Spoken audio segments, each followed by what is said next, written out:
Well, it took a little while, a month and a half actually, but I've finally finished Pokemon Journeys. So, let's talk about it.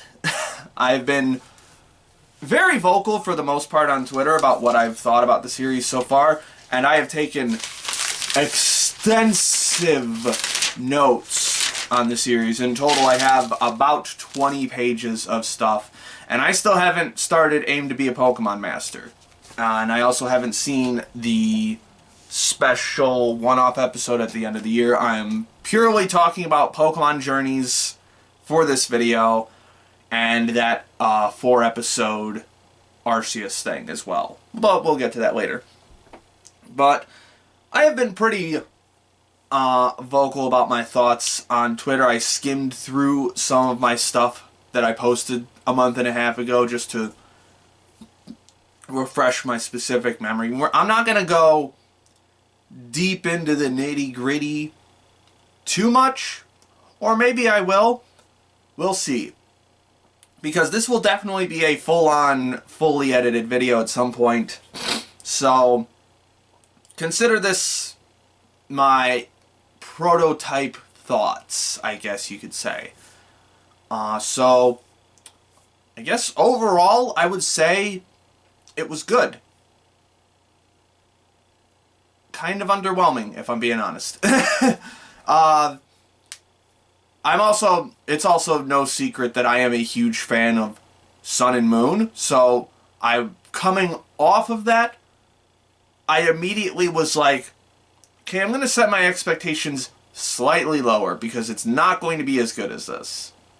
But even then, a lot of this was a little underwhelming. I still enjoyed the series overall, and we'll get into like some of the broader details of what I liked about the series as we go in, but there's also a lot that I didn't like, a lot that I just outright hated, and a lot that was just kind of okay. In that sense, this is kind of like the perfect series to analyze if you're going to pick a Pokemon series, because it's kind of all over the spectrum. Does a lot of things really great, does a lot of things really badly. And also, mostly it just does a lot of stuff that's just kind of in the middle. And I guess that's what my general thought is. It's very much just good. It's good. A lot of the episodes were just good. Nothing particularly stand out about them. But I will say, structurally, this is probably the most interesting entry so far. And I say that with like big-ass air quotes around it, because it's both a detriment to it and it's also beneficial in a lot of ways. So, this is very much unlike any Pokemon series that has come beforehand, whereas most of the other entries have been like, here is the Pokemon region that we are focusing on for this generation. Ash is going to go around and explore this region with his band of merry men.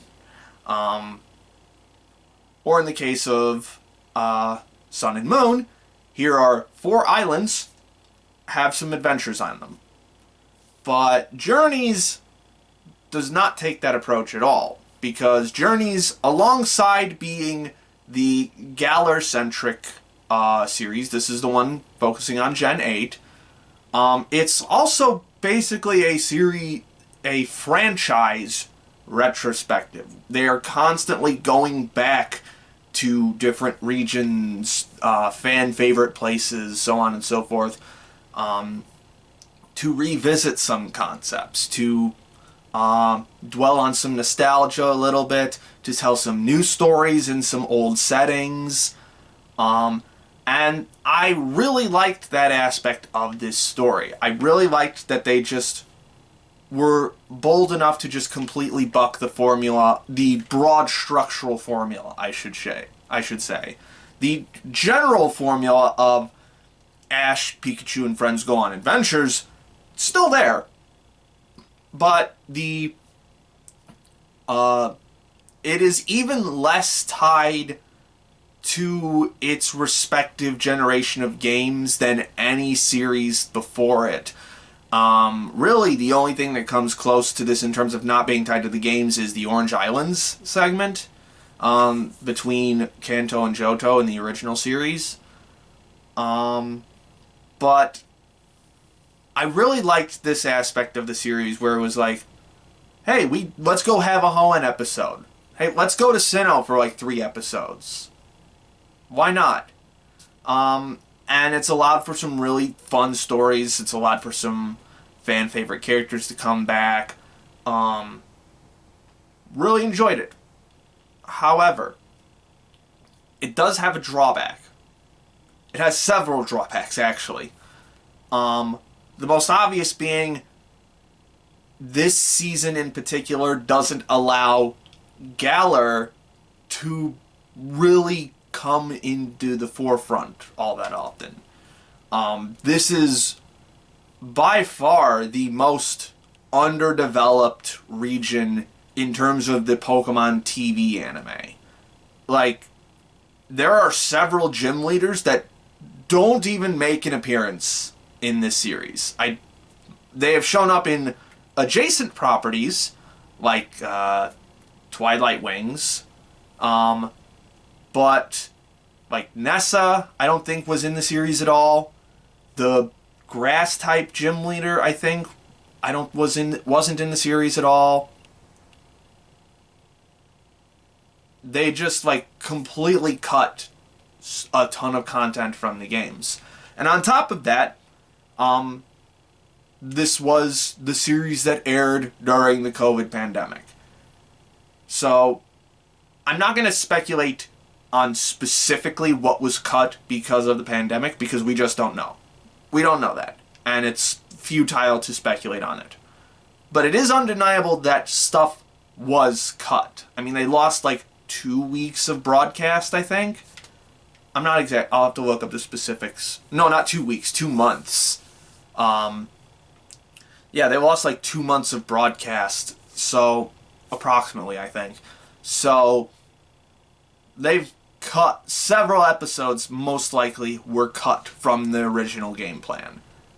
Again, can't really speculate on what those episodes were, but I do think somehow it ended up negatively affecting the series. I will get more into specifics when I do like a final, fully edited video, but it is worth noting that the pandemic adversely affected this production.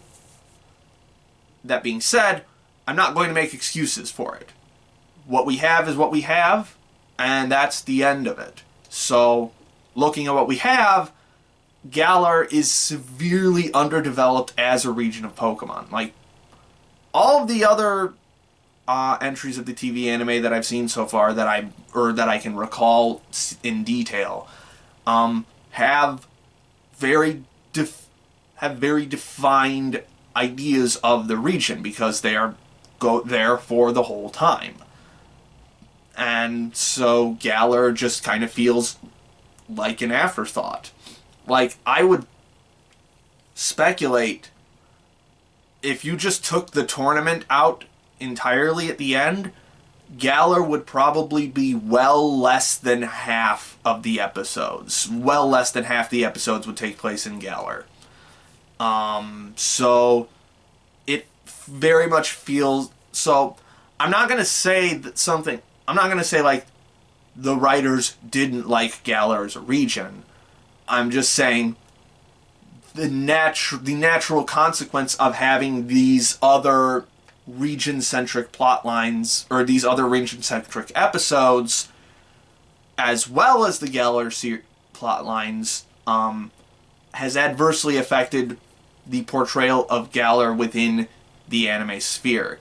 And that really comes back to bite it when it tries to do the plot of Sword and Shield, which happens really early in the series, actually. Like, it happens around, like, episode 40-something? Like, in the mid-40s, I think? Early 40s? Somewhere around there. And it comes completely out of nowhere, lasts for, like, 3 or 4 episodes, I think, and then it's done until, like, it gets briefly mentioned again during the championships. And it kind of sucked. It kind of sucked. It was not... The Chairman Rose plotline, the Eternatus plotline, was not good in this series. I don't know. I still haven't played Sword and Shield, actually, so I don't know what exactly it was supposed to be like. But the anime, whatever the anime interpreted it as, its interpretation was not fun to watch. Chairman Rose was completely underdeveloped as a character, and I really could not give a shit about anything that was happening. Like, if you let's compare it to X and Y. Now, Team Flare really doesn't show up until X, Y, and Z, so like the back third of the series. But they're still in enough of the series for the plot of X and Y to feel weighty, to feel like it means something and isn't just shoved in out of nowhere. So when Lysander finally, like, comes to the forefront, he feels like a menacing figure, whereas Chairman Rose is just like, I'm here! Oh no, you defeated me, and now I'm gone. And it was extremely underwhelming. Now that said, the plot of Pokemon is not really the appeal. Or I should say, the sequential plot of Pokemon is not the appeal of Pokemon. I have done several videos on this already, but the appeal of Pokemon is in the individual story episode, the individual episodes. What happens in each episode, the individual stories that are told about people interacting with Pokemon. And so, on that front, I would say Journeys is pretty solid. It's okay. It's fine. It ranges from really damn good to kind of just not.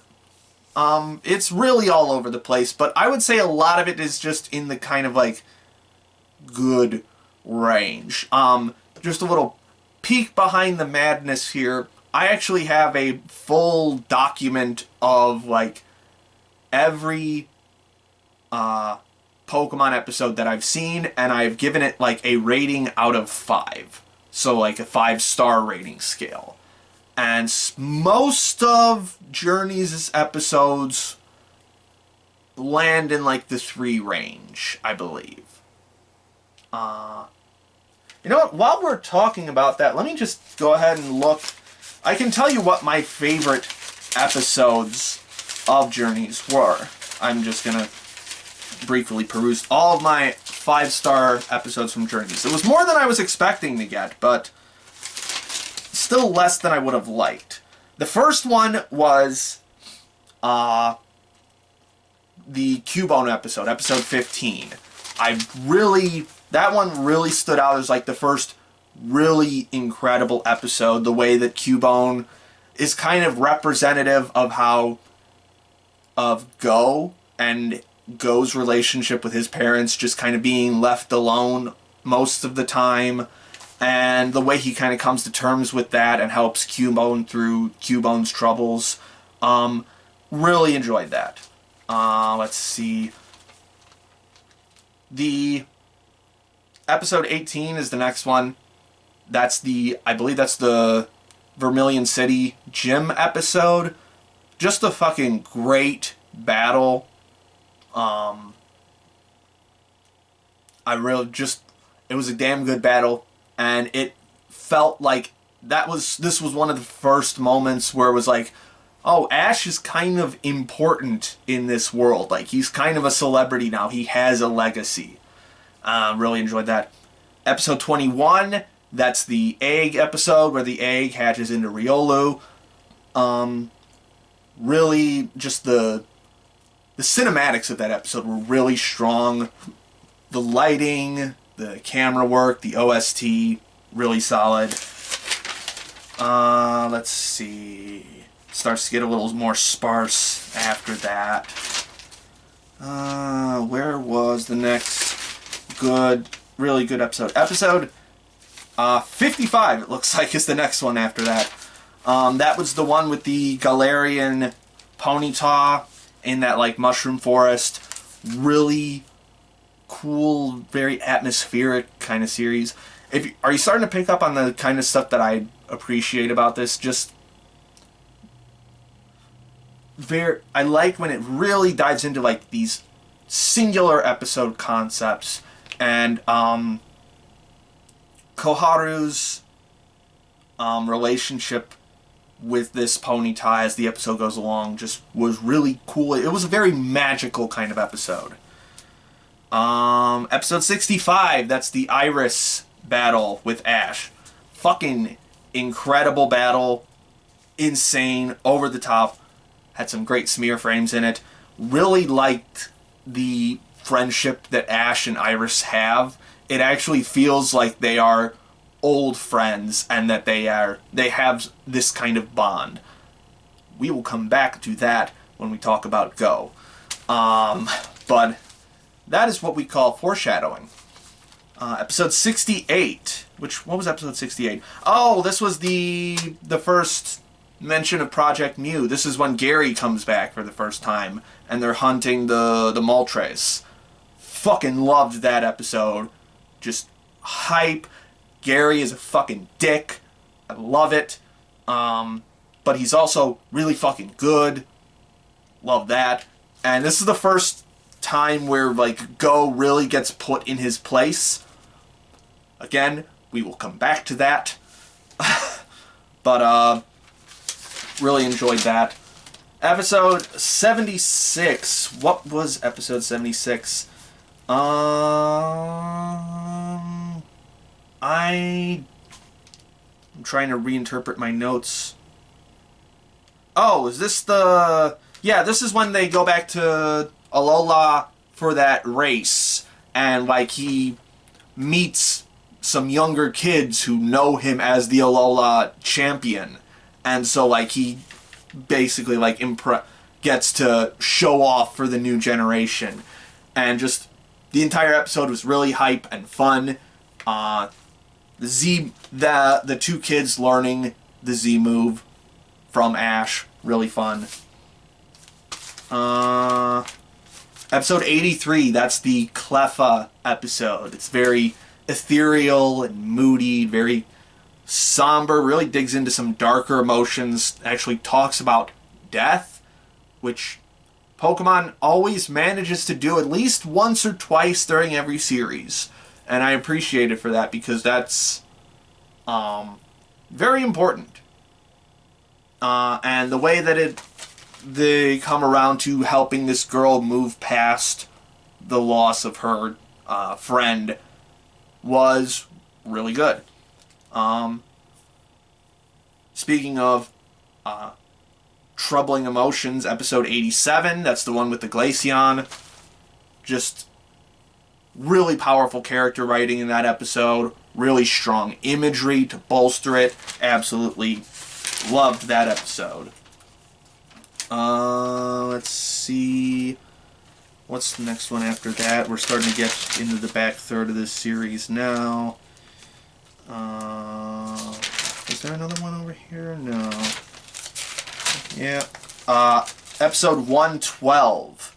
That's another Alola episode. That's the Battle Royale episode. Just incredibly hype and fun.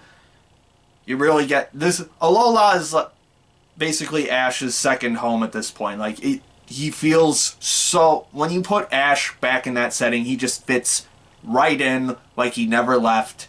It's so fun and hype. Got me tearing up a little bit.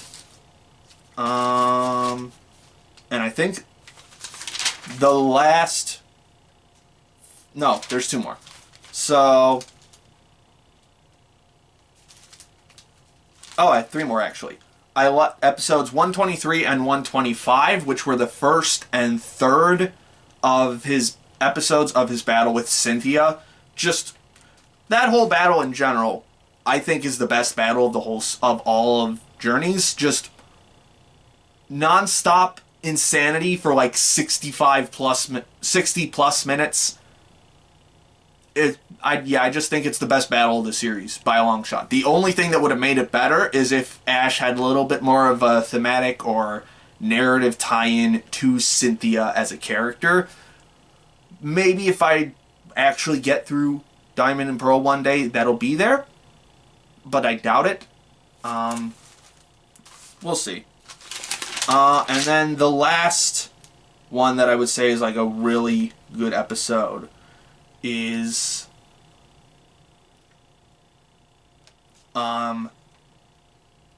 the final episode of the championship match against Dande. Probably the best animation that the Pokemon TV series has put forth in that episode. Just incredibly strong stuff. So, I'm not sure how long that took, but I feel like it was about under 5 minutes. So, not as many 5-star episodes as I would have liked, but there are definitely 5-star episodes there. I don't know what even got me on this conversation in the beginning. But yeah, oh right, I was talking about the individual episodic episodes. Like I said, there are some really good episodes from that. But I would say on the whole, most of them fall into the 3-star range, and maybe 4-star range too, which is about where you want. But eventually I found myself kind of struggling to get to turn it on every day, to turn on an episode every day. Like, I never had any problem binging X and Y, never had any problem binging Sun and Moon. I don't think I really had much of a problem binging the original series. But this one I kind of struggled with. And now I'm going to transition into something, but this isn't the reason why I struggled with it. But I do want to point out that because I don't really know precisely, I'm still trying to sort out all of my thoughts on everything. So I don't precisely know what it is that made it difficult for me to continue with this, like, day to day. Because again, it took me a month and a half to watch all of this. Now granted, some stuff did come up in my life during that time, but not enough for it to do. Like, I was expecting to be done with this in like 3 to 4 weeks at most, and it took a whole 2 extra weeks, 2+ extra weeks, yeah. But in any case, another thing about Journeys that I do feel is a little bit, it's not notably different from previous entries, but I did notice that Journeys, on the whole, is a lot, especially in like the first third of the series, is a lot more comedy focused than Pokemon has been in the past. And by comedy focused, I mean like gag focused, like setup and payoff punchline kind of stuff. It is a lot more, there's a lot more of that in this series than I have seen from previous Pokemon entries. Previous Pokemon entries have mostly been like adventure focused, or in the case of Sun and Moon, kind of slice of life focused. Just sort of like, hey, we're just going to relax and do some stuff with Pokemon. But Journeys is the first one that really feels like this is trying to be a comedy series. At least for the first half of the series. And for a while that worked for it. I was laughing a lot. I found myself laughing out loud more often with this series than I have since probably when I was a kid watching Pokemon. This was a genuinely funny series for the first like half or so. But eventually it just kind of lost steam in that regard, I guess. Now granted, during the second half a lot more plot comedy-centric stuff took over, but the comedy-centric stuff wasn't quite as solid in the second half. And so it just kind of, that just started falling off a bit. And I think that's another thing about this series that might tie into why I was kind of struggling to tune in every now and then. It's like this, again, I'm still trying to work this out in my head, but to me, a lot of this felt very aimless. It felt like it really wasn't going somewhere. Like it didn't fit. Now, theoretically, the other structures in place should have made it feel like that. Ash is constantly working his way up the ranks. And I do like, again, another like pro and con kind of thing. I like that a world championship match can basically just come out of nowhere. Like, you don't really know when a match is coming until like later in the series. So I like that surprise element of it. But also, it does make the series feel a little bit more unstable. Like, you don't know. When you're getting into like long-running stuff like this, you kind of want to look forward to something. You want to look forward to something, at least a little bit of something. And I don't think Journeys was very good at like dangling that carrot in front of you. It wasn't really good at like putting that goalpost at the end, in my opinion. I'll get into more details once I peruse through my notes a bit more, but that's the general vibe that I got from Journeys.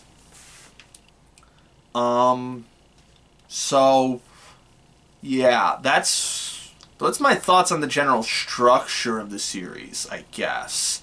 But even more importantly, I think we should probably talk about the characters in Journeys. And again, kind of all over the place.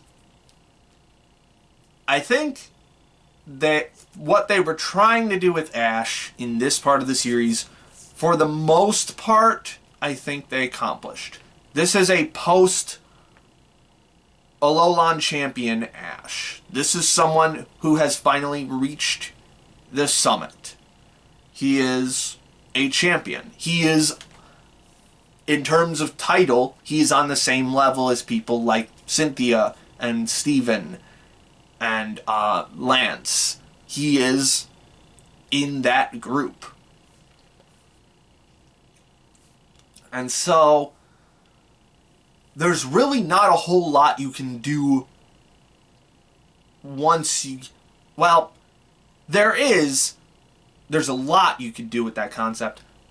But in the confines of a 140 episode episodic TV series, there's not a lot that can be done once you get there other than coast. And incrementally, like, tighten up the character, tighten up his motivations, tighten up his battle strategy, so on and so forth. And I think for the most part they did that pretty well with Ash. He is just kind of an idiot savant a lot of the times when it comes to battle. He just does stuff that... Not even idiot savant, he's just so incredibly instinctive with his battle strategies now. And a lot of the strategies are really cool. Like, I forget which match it was in, but the one where he uses Pikachu's Iron Tail to, like, brace the impact of something that's attacking him.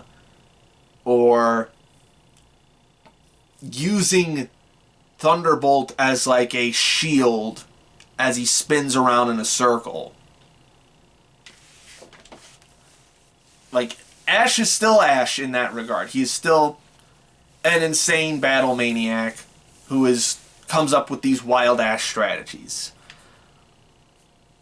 Now, in terms of Ash as a character, I think a little bit more could have been done. Like, in particular, his battle with, I don't know what the English name for this guy is, but Kibana, the dragon gym leader in Galar. Like, there's a moment in that episode where he's battling him in order to get into the top 8. And Kibana is, like, questioning his motivations for why he deserves to face Dande. And Kibana's like, I want to beat him. I want to be the number 1. And then Ash is like, yeah, I want to be the number 1 too. And it just felt kind of weak, I guess. I was expecting him to be like, well, yeah, I want to be number 1 too, but also I'm just doing this because this is fun. Like, I'm not going to say it's out of character, but it definitely felt a little bit weak in terms of what could have been. There's a lot of what could have been with this series. There's a lot of stuff that could have been tightened up a little more, could have been expounded on a little bit more, but just wasn't. And I'm very curious what they're going to do with Aim to be a Pokemon Master. I have no clue what's going on in that series right now. So I'm very curious to see what the final statement on Ash's character is going to be. What is a Pokemon Master? Because he's the world champion now. What comes after that? I am very interested in seeing where it goes from there. But, I do also wish that there were a lot more, like, personal opponents Ash could have had throughout this series. Like, the championship, it's pretty much just Dande that he really has, like, a character connection with. And I understand, like, you haven't faced Steven and Cynthia because those are, like, the Hoenn champion and the Sinnoh champion. Two popular characters within the Pokemon canon. Your Ash facing them is basically like us facing them when we played the games. I get that. And in that sense, it's really fun. But in a character sense, could have been a little better. Even with Dande, I think it could have been a little bit stronger because Dande is basically just Ash. Like, they are extremely similar. So I do like that part of it, but I don't think they're different enough for the match to really resonate. Like, there's no sticking point that makes them different enough as characters to really make that matchup memorable. But yeah, so Ash, I think was pretty solid. Not a lot of his episodes were the good episodes though. So that's a little bit well, the championship ones obviously, but he didn't have a lot of like standout. Actually no. Actually that's wrong entirely because a lot of the Alolan episodes were really good. So yeah, that was actually just incorrect what I just said. So Ash good. Now let's talk about Koharu for a bit. Koharu apparently is not well liked by a lot of people who watch this series, and those people are stupid. Yeah, I'm just gonna say that outright. Koharu is a really good companion character, a really good tag along for Ash's journey in this sense, because we really haven't had a main character like her ever, as far as I know. Someone who just really doesn't particularly care for Pokemon until she starts to interact with them a lot more. And she learns to see the value in them. She learns to see what other people see in them. And as such, she gradually grows into a role that she chooses. And that's one of the really cool things about her character, is that most of the Koharu-centric episodes are all about her, like, trying to figure out what she wants to do with her life, because she's the daughter of a Pokemon professor, but she's kind of resented that fact. She doesn't like being known as the daughter of Professor Sakuragi first, and then Koharu second. So I found that really interesting, and just the way that she kind of learns to accept that part of herself while also taking her own agency was really fun. Again, this is like one of the... That's why I like the Ponyta episodes so much. It's just really feeds into that emotionally. It's why I like the Glaceon episode so much. She worked really well in that. Now,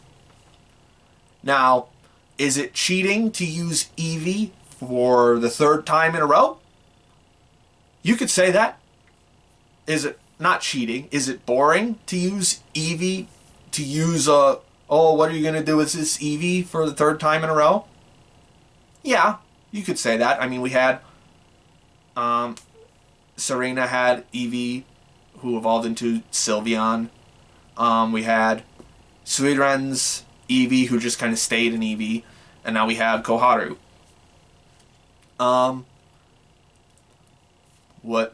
I assume it's a corporate mandate. What are you going to do?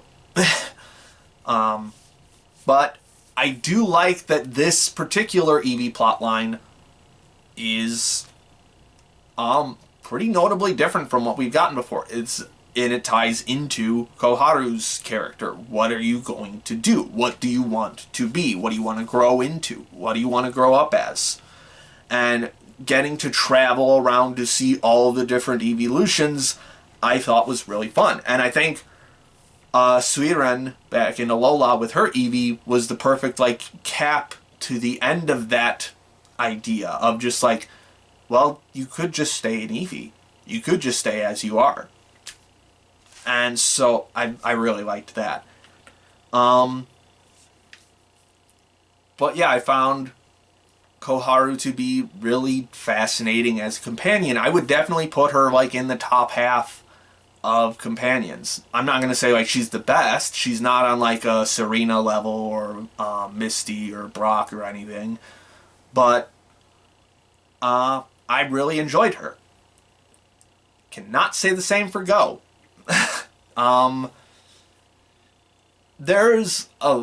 Go is probably the most complicated character in the series in terms of how I feel about him. Because as a character, I think he works pretty well. He's characterized well enough to be a distinct person. I could pretty accurately describe Go to you. He is very into Pokemon trivia, really wants to know all about the biological and environmental facts about a Pokemon. He's very driven. He is much like Ash. He's just constantly I want to catch them all. I want to get to Mew. He's got just a very little bit of a cool guy act that he likes to put on sometimes. I had another thought in my head. But he also gets frustrated easily when stuff doesn't go his way. I can very easily define Go as a character. However, he's still not a very compelling character because he is Capture Jesus. He throws a Pokeball and the Pokemon gets caught. Like 95% of the time, that's what happens. And that is really fucking boring. I'm not gonna... Now, I could go on a tangent about how it goes completely against what every other entry in the Pokemon franchise has told us so far. Pretty much every single entry starts with some character saying, if you want to catch a Pokemon, you have to weaken it first.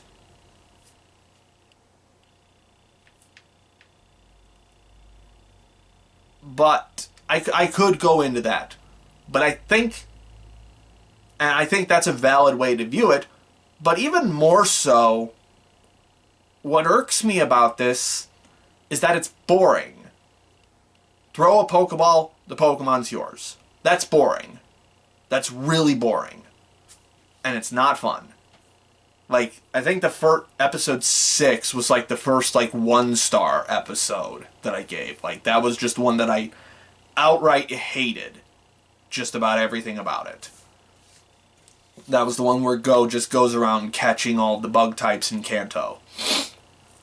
Now, I don't know if this has been confirmed or not, but the fact that he is named Go, and he is essentially the embodiment of the game Pokemon Go, if that's what they were going for, then they accomplished it. However, I don't like Pokemon Go. I think it's boring. I think it was great as a social game, and as a gimmick, it worked fine. Really, I remember going up to the city and hanging out with my friends, meeting new people as we were playing Pokemon Go. That aspect of it was fun, but the gameplay itself, I don't like at all. I think Go is not a good game. And so, if you're going to model a character after that, I'm not going to like that character. So wouldn't you know, I don't like Go. Now, they do definitely try to save him near the end. Sorry, I've been talking so long, my voice is starting to go. I need to get back in practice. I have not been talking enough if I'm losing my voice now. They do try to save him with the Project Muse stuff. I think that is the best thing that could have happened for Go as a character, because it frustrates him. It actually makes him work hard for this shit. It makes him find interesting solutions to problems other than chuck a Pokeball at it. And for the most part, I liked all the Project Mew episodes. The Alolan Ninetales was a really good one. What's that fire moth Pokemon? I forget what it's called. Whatever episode that was, I liked that one. The Project Muse stuff that happened like after the tournament, I thought was pretty solid. Although the second episode was kind of weird in just... The second half of that final Project Mew part was just a very weird series of events that didn't make a whole lot of sense. But in general, I like that it actually made Go work for a change. Because until then, he was not a compelling character at all for me. I just did not... I liked some of the more emotional stuff that he went through. Again, I liked the Cubone episode. I liked his relationship with Scorbunny and how that evolves as Scorbunny evolves. Like, I forget what the middle evolution's name for that is, but he basically has, like, there's an episode of that where, like, that middle evolution where it's like, oh, it's Pikachu's goodbye, but it's not shit this time. I don't like Pikachu's Goodbye as an episode. I have a whole video on it that may or may not have aged well. You can go watch that if you want.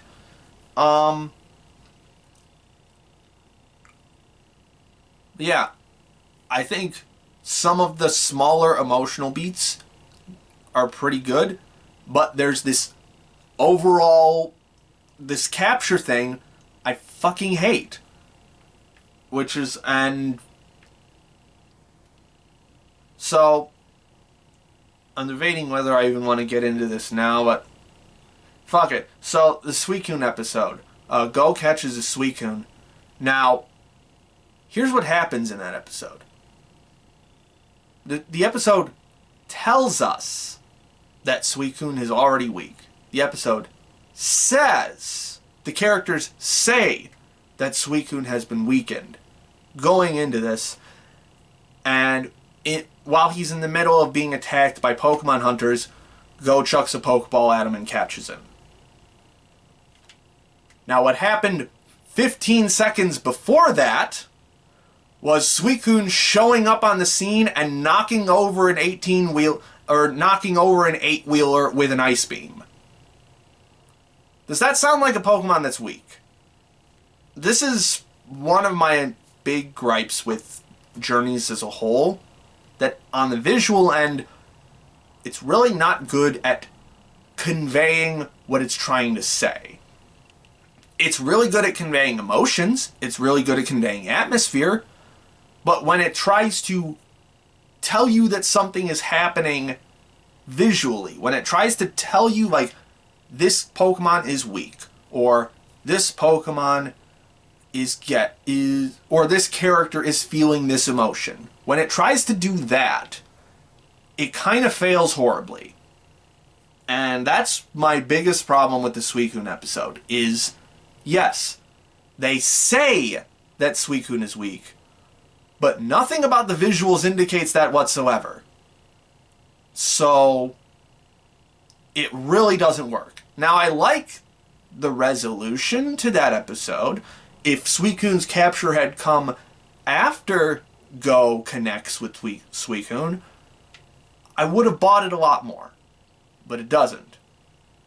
I have a whole bit planned for this video where I'm going to really hammer in this concept. But that's my thoughts on the Suicune episode. But back to Go. Another thing that not irked me, but just kind of left me disappointed is, again, the show says that him and Ash are really good friends by this point. Like, fairly early on in the series, you get that. The show tells you that, and it leads eventually to, like, this big friendship, like, almost breakup at the end when they try to go their separate ways. But again, it doesn't really show that all that well. Whether it's because of so many conflicting, like, ideas running through. We've got the championship stuff, we've got the Project Mew stuff, we've got the individual episodic stuff, we've got the actual plot of Sword and Shield. Whether it's all because all that is just not mixing well, or if it's just because they didn't write this, the chemistry between these two particularly well, I didn't really get the vibe that Ash and Go were super close. Like, it didn't feel like they were super close. I guess more accurately I should say, they didn't really have good chemistry. Or, not even that, it's just, their chemistry wasn't great. Their chemistry was fine, but it wasn't great. It wasn't like, these guys are really good friends. Like, and that really comes out when Ash starts interacting with, like, past characters. Like, when Dawn shows up. Or, when Citron and Eureka show up. You really don't get the vibe. Like, when those characters show up, it's like, immediately, they have this bond with Ash where it's like, immediately they know how to interact with him, and they interact with him in a really interesting way. It's one of the reasons why I like the Iris episode so much, is because it really feels Like, she is good friends with Ash. I really like that. And I just didn't get that from Go. Maybe I missed it. I'm probably going to go back and rewatch at least a few specific episodes before I make this full-on video. But on the whole, I just didn't get that vibe. Whether it's because of narrative reasons, or writing reasons, or visual reasons, I just didn't get that.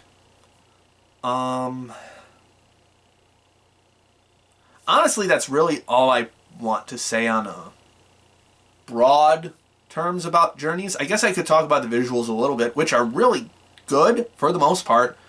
On the whole, it looks really solid. We are long past the days where the Pokemon anime looked like ass. We are well past that. And there are a lot of moments where it has some really strong cinematography as well. Like, it really nails the tone, like in the Egg episode, or in the Glaceon episode. It really nails that. But there's also a lot of moments where it just kind of has this missed opportunity. Like the Pokemon performance with Serena in whatever episode that was, 102, 106, somewhere in there, where Serena and Koharu both have their like Pokemon performances. And when I watched the performance, I was like, wow, this stuff looked better in X and Y. Because X and Y really loved to experiment with camera, the way to move, the camera in a given scene, to the way it was able to build believable CG sets in which the 2D characters could interact and do some really cool stuff. That was one of the things I really liked about X and Y, is that it's really good at that. And the performances in the Journeys episode just felt kind of flat. And there's a lot of that throughout the series. There's a lot of that where it's just like, well, this could have been better. This could have been a little stronger. This could have been a little more hype. It's really not until, like, the championship matches where they really start to bust out the super intense choreography. And again, there are some battles before that that do dip into that. Again, like the Vermilion City Gym episode. I appreciated that one quite a lot. That was pretty hyped. But it could have done more. Whether that's just the product of a long-running series, or because of COVID, or just general production mishandling, or just general lack of ambition on that part, who's to say? But I just wish it had been just a hair better in a lot of different scenes. Fortunately, we had Yuki Hayashi on the soundtrack, and that shit slapped. Yuki Hayashi is one of my favorite soundtrack composers. This is the guy who did My Hero Academia. And it's some good shit. He really nails those emotional moments. He's got some really good hype. And I will say the tracks with like the Sword and Shield themes, where it's got like the choral bits in it, the voice lines.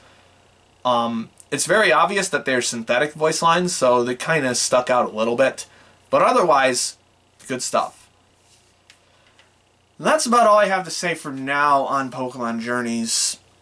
I'm gonna slap this video into YouTube and then go watch the, what's it called, that Distant Blue Sky. I'm gonna go watch that. But yeah, I liked Journeys. I didn't think it was great, but I liked it overall. I was disappointed, though. But you know what? It could have been worse, I guess. That's not an excuse or anything, but it could have been... I could have disliked this a lot more. Like, I know there are some people who hate Journeys. Oh, I should probably talk about that. Ash's team in Journeys. I actually am fine with that. I am fine with him just acquiring all of these really powerful Pokemon. Because it's basically the way that he catches most of his Pokemon, or caught like most of his original team, is they just kind of showed up one day. Like, Charmander and Squirtle just joined him one day. And Charizard is kind of known for being like one of his most powerful Pokemon. And the way that they do that in Journeys, each individual Pokemon has a really strong backstory to it. Has a really strong episodic story that gets Ash on their side and makes them very endeared to Ash in a lot of ways. The Dragonite episode is probably a really good example of that.